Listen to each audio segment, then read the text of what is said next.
بسم اللہ الرحمن الرحیم۔ آج ہم حضرت عثمان ابن عفان الاموی رضی اللہ عنہ کے حالات زندگی مختصراً بیان کریں گے۔ آپ کی کنیت ذو النورین، لقب ابو عبداللہ،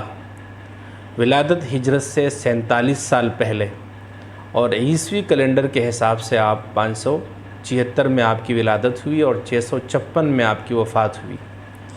شہادت کے وقت آپ کی عمر 82 یا 83 سال تھی۔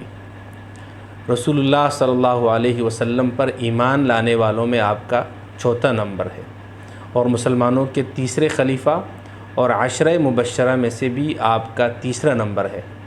رسول اللہ صلی اللہ علیہ وسلم کے جانثار ساتھی اور رسول اللہ صلی اللہ علیہ وسلم کے حکم پر اپنی ساری جائیداد، مال و دولت، زمینیں، کاروبار سب کچھ چھوڑ کر مدینہ تشریف لائے اور ہجرت کی۔ ان کے اسلام لانے کا جو واقعہ ہے وہ بڑا خوبصورت اور دلچسپ ہے۔ اس میں ہمارے لیے دعوت و تبلیغ کا بھی اسلوب ہے کہ ہم کس طریقے سے لوگوں کو دعوت دیں۔ حضرت عثمان ابن عفان رضی اللہ عنہ حضرت ابو بکر صدیق رضی اللہ تعالیٰ عنہ کے دوست تھے اور بچپن کے دوست تھے، اور حضرت عثمان ابن عفان، عبد الرحمن ابن عوف اور ابو بکر صدیق رضی اللہ عنہ اور کچھ اور لوگوں کی باقاعدہ محفل لگتی تھی اور یہ ایک بیٹھ کر ایک دوسرے کے ساتھ مختلف حالات پر تبصرہ کیا کرتے تھے۔ حضرت ابو بکر صدیق رضی اللہ تعالیٰ عنہ نے حضرت عثمان سے پوچھا کہ میری اور آپ کی دوستی بچپن کی ہے، ہم ایک دوسرے کو بہت پہلے سے جانتے ہیں، بچپن سے جانتے ہیں، اور اللہ تعالیٰ نے آپ کو مال و دولت سے بھی نوازا ہے اور فہم و فراست اور عقل سے بھی نوازا ہے۔ آپ یہ بتاؤ کہ جن پتھروں کو تم اپنے ہاتھوں سے ہی تراشتے ہو اور پھر انہیں خدا مان کر ان کی پوجا کرتے ہو، کیا یہ پتھر جنہیں تم خدا مانتے ہو تمہیں کوئی فائدہ اور نقصان پہنچا سکتے ہیں؟ حضرت عثمان رضی اللہ تعالیٰ عنہ نے کہا کہ بالکل نہیں۔ تو حضرت ابو بکر صدیق نے فرمایا کہ میں آپ کو ایک ایسے شخص کے پاس لے جانا چاہتا ہوں جنہوں نے ابھی ہمیں یہ باتیں بتائی ہیں۔ تو حضرت عثمان رضی اللہ تعالیٰ عنہ کے ساتھ چلے گئے اور یہ دونوں نبی کریم صلی اللہ علیہ وسلم کے پاس آئے۔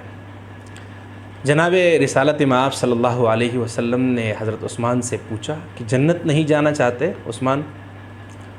تو حضرت عثمان رضی اللہ عنہ نے فرمایا کیوں نہیں؟ تو اللہ کے رسول نے فرمایا کہ اللہ تعالیٰ کی وحدانیت اور میری رسالت کا اقرار کر لو۔ حضرت عثمان رضی اللہ تعالیٰ عنہ نے اللہ کی وحدانیت اور نبی کریم صلی اللہ علیہ وسلم کی رسالت کا اقرار کیا، کلمہ شہادت کہا اور مسلمان ہو گئے۔ حضرت عثمان رضی اللہ تعالیٰ عنہ فرماتے ہیں کہ مجھ سے انکار ہی نہ ہو سکا۔ یہ جو طریقہ ہے یہ عملی طریقہ ہے، پریکٹیکلی طریقہ ہے، کسی کو سامنے کی جو حقیقت ہو اس کو سمجھا دینا، اس کو بتا دینا، نتائج سامنے کر کے بتا دینا، یہ حضرت ابو بکر صدیق رضی اللہ تعالیٰ عنہ کا طریقہ دعوت تھا۔ حضرت عثمان رضی اللہ تعالیٰ عنہ ان لوگوں میں سے تھے جنہوں نے حبشے کی طرف ہجرت کی رسول اللہ صلی اللہ علیہ وسلم کے حکم پر، اور پھر جب یہ لوگ حبشہ پہنچے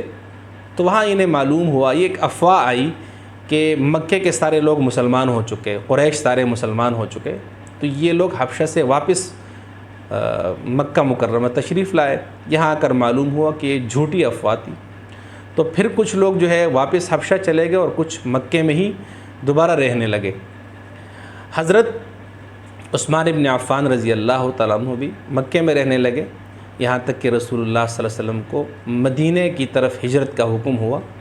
تو یہ بھی رسول اللہ صلی اللہ علیہ وسلم کے ساتھ مل کر مدینہ منورہ تشریف لے گئے۔ مدینہ منورہ میں ان کا قیام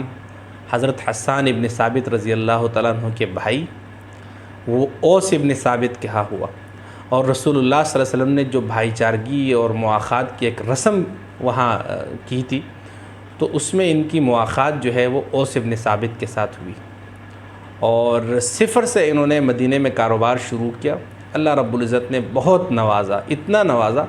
کہ مسلمانوں میں سے سب سے مالدار ترین آدمی حضرت عثمان رضی اللہ تعالیٰ عنہ شمار ہونے لگے۔ جب یہ مکے میں اسلام لائے تو ان کے چچا نے ان کو بہت زیادہ تکالیف، مشقتوں، اذیتوں سے ان کو گزارا، طرح طرح سے ان کو آزمایا کہ یہ واپس پلٹ کر آئے، لیکن حضرت عثمان رضی اللہ تعالیٰ عنہ نے طے کر لیا تھا کہ چاہے کچھ بھی ہو، میری جان بھی چلی جائے، لیکن میں اس کلمے سے واپس نہیں پلٹ سکتا۔ اور ان کے چاچا نے ان کو پابند سلاسل کیا تھا، زنجیروں سے جو ان کو قید کیا تھا، لیکن آخرکار وہ بھی تھک ہار کر ان کو آزاد کر لیا۔ اور ان کی یہ خواہش تھی کہ ان کی زندگی بڑی آسائشات کی زندگی ہے، ناز و نعم میں پلے ہوئے ہیں، ممکن ہے یہ واپس پلٹے، لیکن کلمے کی دعوت جب صحیح معنوں میں انسان کے دل پر لگے تو سامنے چاہے موت بھی ہو، انسان واپس نہیں پلٹ سکتا ہے۔ حضرت عثمان ابن عفان رضی اللہ تعالیٰ عنہ کے جو والد تھے عفان، وہ ان کا ظاہر تعلق اموی خاندان سے تھا، بنو امیہ سے تھے، اور بنو امیہ وہ مالدار ترین قبیلہ تھا مکے کا، جن کے ذمے تجارت بھی تھی اور یہ جنگوں میں بھی شریک ہوتے تھے، اس لیے ان کے پاس مال و دولت کی فراوانی تھی۔ اور جب ان کے والد کا انتقال ہوا دوران سفر، تو حضرت عثمان رضی اللہ تعالیٰ عنہ اپنے والد کی طرف سے ترکے میں بہت زیادہ مال ملا تھا، لیکن جب یہ مدینے آئے تو سب کچھ چھوڑ کر آ گئے۔ اور رسول اللہ صلی اللہ علیہ وسلم نے جو جیش العسرہ جسے کہا جاتا ہے، غزوہ تبوک، یعنی تنگی کا لشکر، ظاہر ہے کئی ساری چیزیں ایک ساتھ جو ہے وہ مل کر آئی تھی۔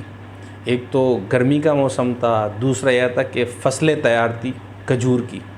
اور تیسرا یہ کہ سفر بہت دور کا تھا، یعنی مدینے سے دمشق کے راستے میں جو ہے وہ یہ تبوک نامی علاقہ آتا تھا، تو وہاں لڑنے جانا تھا۔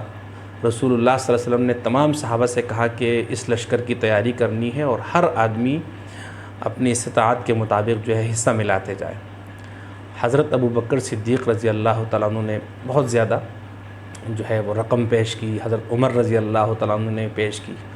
عبد الرحمن ابن عوف رضی اللہ تعالیٰ عنہ نے بھی پیش کی۔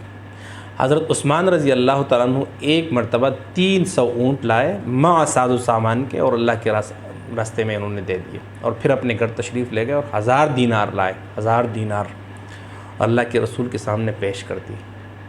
اللہ کے رسول نے ان کی قربانی دیکھی تو ان دیناروں کو اپنے ہاتھ میں لے کر فرمانے لگے، ما ضر عثمان ما عمل بعد اليوم، آج کے دن عثمان نے جو قربانی دی ہے اس کے بعد کوئی چیز انہیں نقصان نہیں پہنچا سکتی۔ ظاہر ہے جس آدمی کا اللہ پر اتنا مضبوط یقین اور ایمان ہو کہ اپنی ساری دولت اللہ کے راستے میں خرچ کرنے کے لیے تیار ہو، اللہ کے نام پر اپنی جائیداد اور ہر قسم کی قربانی دینے کے لیے تیار ہو، تو ظاہر ہے ایمان تو ان کا یعنی دل کے خون میں جو ہے وہ دوڑنے لگا ہے، تو کوئی چیز ان کے دل سے ایمان کو نہیں نکال سکتی۔ حضرت عثمان رضی اللہ تعالیٰ عنہ حضرت عمر رضی اللہ عنہ کی شہادت کے بعد مسلمانوں کے متفقہ خلیفہ بنے تھے، اور حضرت عمر رضی اللہ تعالیٰ عنہ نے جو 6 لوگوں کی مجلس شورا بنائی تھی، ان میں حضرت عثمان رضی اللہ تعالیٰ عنہ کا نام بھی تھا، اور فرمایا تھا کہ تم 6 مل کر آپس میں ایک آدمی کو خلیفہ مقرر کرو، اور میری یعنی تدفین کے بعد 3 دن کے اندر اندر یہ فیصلہ کرو۔ تو اس فیصلے میں ذرا وقت لگا۔ عبد الرحمن ابن عوف جو ہے وہ مختلف لوگوں سے سوالات پوچھ رہے تھے، انٹرویو کر رہے تھے لوگوں کے بھی اور ان 6 مجلس شورا والوں کے بھی۔ بالآخر جو ہے وہ فجر کی نماز کے بعد انہوں نے اعلان کر لیا حضرت عثمان رضی اللہ تعالیٰ عنہ کی خلافت کا۔ سب سے پہلے حضرت عثمان کے ہاتھ پر عبد الرحمن ابن عوف رضی اللہ عنہ نے بیعت کی، اور پھر اس کے بعد حضرت علی رضی اللہ تعالیٰ عنہ نے بیعت خلافت ان کے ہاتھ پر کی۔ اور اللہ تبارک و تعالیٰ نے آپ کو ایک صفت سے نوازا تھا، وہی حیا، اور نہایت باحیا آدمی تھے، اور نرم خو اور جسامت جو اللہ نے عطا فرمائی تھی وہ بھاری برکم جسامت کے مالک تھے، اور نہایت نرم مزاج اور درگزر کرنے والے۔ یہ جو ان کی شہادت ہوئی ہے یہ بھی بالکل حضرت عمر رضی اللہ تعالیٰ عنہ کی طرح ایک پلانٹڈ پروگرام تھا، ایک پروجیکٹ تھا، جس میں بظاہر جو ہے کئی سارے لوگ شامل تھے، اور انہوں نے منصوبہ بنا کر حضرت عثمان رضی اللہ تعالیٰ عنہ کو شہید کر دیا۔ اور شہادت سے پہلے جو ہے وہ مدینہ آ کر انہوں نے جو ہے نا پورے مدینہ کو اہل مدینہ کو یرغمال بنایا، اور پھر 3 دن تک جو ہے حضرت عثمان رضی اللہ عنہ کو پانی نہ پینے دیا۔ 3 دن سے بھی زیادہ، 40 دن کے بعد روایت آتی ہے کہ 40 دن تک انہیں اس کنویں سے پانی نہیں پینے دیا جو کنواں انہوں نے اپنے پیسوں سے خریدا تھا مسلمانوں کے لیے۔ بہرحال ان کی شہادت ہوئی، اور یہ بھی تاریخ کا ایک سیاہ باب ہے کہ مسلمانوں کے متفقہ خلیفہ کو چند لوگوں نے مل کر شہید کر دیا۔ اور اس کے جو کردار تھے وہ سارے، ان کا تعلق جو ہے عبداللہ بن سبا جو یہودی تھے ان سے ملتے تھے، اور انہوں نے ایک